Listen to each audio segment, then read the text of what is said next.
原來2咧就代表係坤，坤代表福，代表腸胃容易出現問題。咁今年2咧就喺東南位喎。咁香港嚟講，因為我哋風水嚟講係中國嘅中間開始計東南西北噶嘛。咁香港咧就屬於呢個東南區喎，所以今年香港咪特別流行呢個腹部腸胃疾病啦。咁而家好似最近最流行成日落喐黑病毒都係會肚屙嘅喎，所以今年喺飲食方面特別要留意啦。呢個咧就可以原來計國家或者計區域嘅。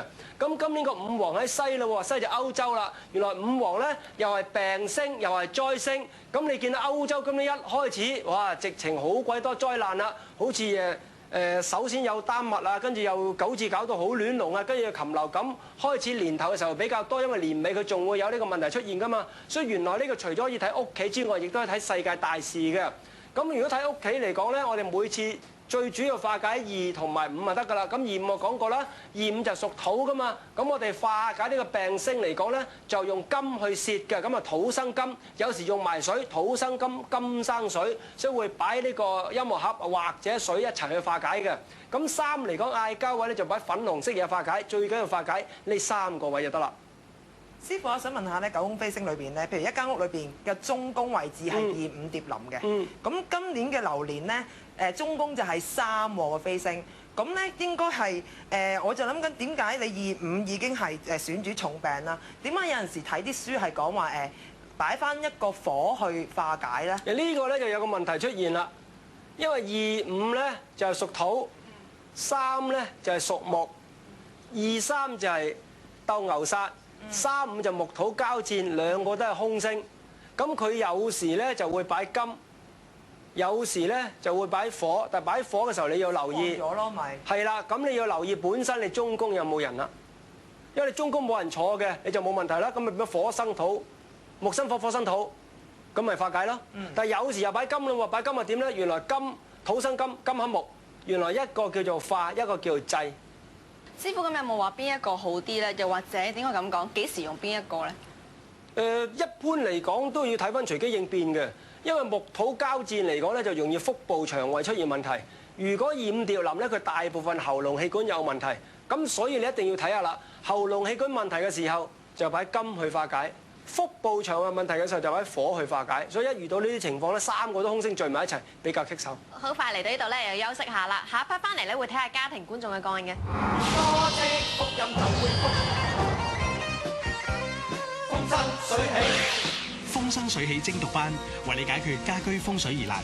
如果你懷疑家居出現風水上嘅問題，令到你時運不濟，甚至影響家宅人丁嘅話，歡迎來信或者電郵俾我哋。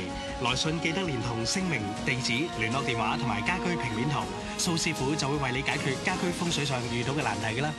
歡迎繼續收睇《風生水起精讀班》。師傅有一位家庭觀眾嘅來信咧，就話佢咧屋企咧就要先經過鐵閘啦，然之後轉彎先一對木門嘅。咁咧鐵閘咧就係西南偏南，木門咧就係東南偏南。咁啊應該計邊一對門咧？啊呢位觀眾冇集集聽我哋啦，我可以代師傅答啦。你答啦。係啦，咁其實咧就係計你最近屋企嗰對門就係木門啦。係咪啊？係啊，啱，唔係近，係鐵閘係疏氣，我哋唔計數嘅。木門係密籠先計數，因為其實目的係你開門有個氣入屋，嗰個氣就算數啦。啊，係啦，冇錯啦，冇錯。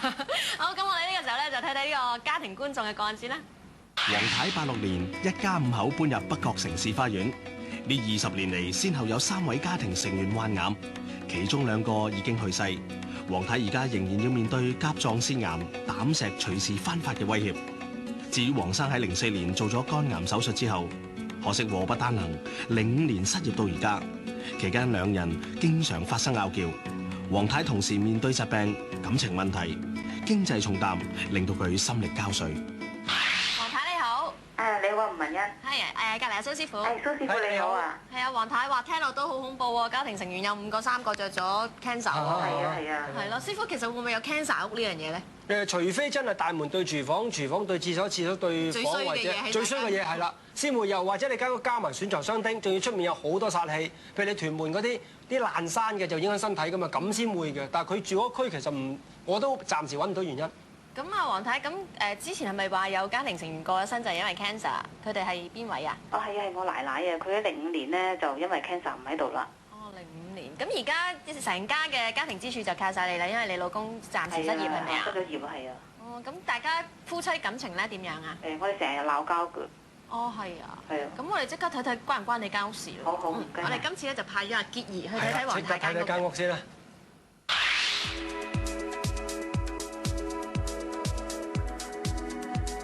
好，師傅，今日我嚟到北角呢個叫做城市花園啦，幫家庭觀眾睇風水嘅。咁咧而家就喺門口喎，門口嗰度睇坐向啦。咁睇翻個羅家顯示咧，就係坐近向坤，咁就係呢個近宅啦。喺七運入邊咧就係旺丁唔旺財嘅。咁我哋睇翻呢個大門啦，門外邊咧就冇乜煞氣咁樣樣啦，冇消防喉啊，冇後樓梯啊咁樣對住嘅。咁對住另一戶咧都正正常常咁樣樣啦，亦都冇反光嘅呢一個梯面鐵閘，只係有一隻角喎。咁之前戶主咧就揾呢一個另一個風水叔叔睇過啦，咁就叫佢哋放咗個泰山石敢當喺度咧，就對付嗰隻角嘅。